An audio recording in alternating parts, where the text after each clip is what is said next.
आम आदमी पार्टी के गुजरात में जो एमएलए हैं आदिवासी इलाके से चेतर वसावा, उनको गुजरात की बीजेपी सरकार ने एक बिल्कुल फर्जी और झूठे केस में गिरफ्तार कर लिया है।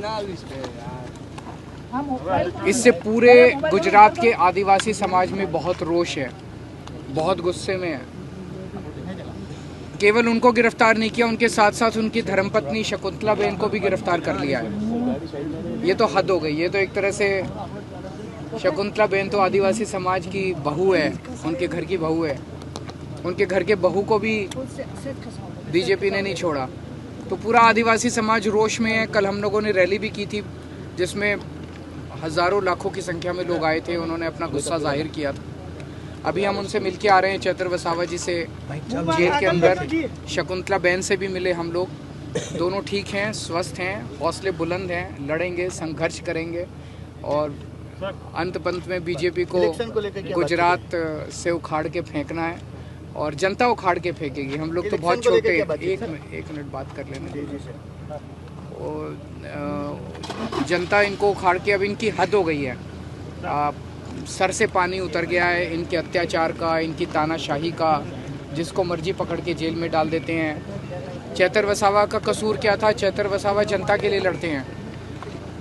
जब फॉरेस्ट डिपार्टमेंट वाले जनता पे झूठी एफआईआर करते हैं तो चेतर वसावा उनके लिए लड़ते हैं। जब उनकी किसानों की ज़मीनें छीन ली जाती है तो चेतर वसावा उनके लिए लड़ते हैं। चेतर वसावा उनके स्कूल और अस्पताल के लिए लड़ते हैं।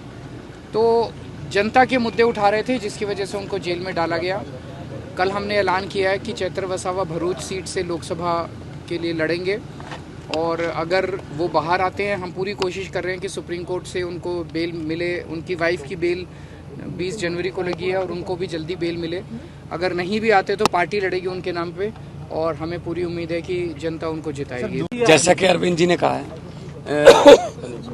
पूरे देश में ये चलन बन गया है। जो भी कोई जनता के लिए काम करता है, कोई लोकप्रिय होता है जनता में, उसको उठा के जेल में फेंक देते हैं।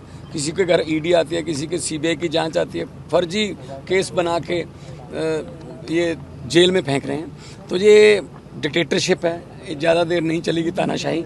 और चेतर वसावा हमारे बहुत बड़े नेता हैं और जिन्होंने लोगों की लड़ाई लड़ी और उनके घर में उनकी धर्मपत्नी को भी पकड़ के जेल में डाल दिया।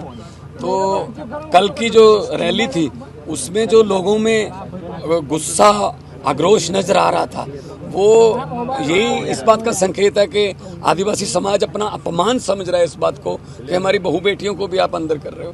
तो जरूर जो आदिवासी समाज है वो चेतर वसावा के लिए खड़ेगा, चेतर वसावा के लिए लड़ेगा और जिसके लिए लोग लड़ने लगे उसको कोई नहीं हरा सकता।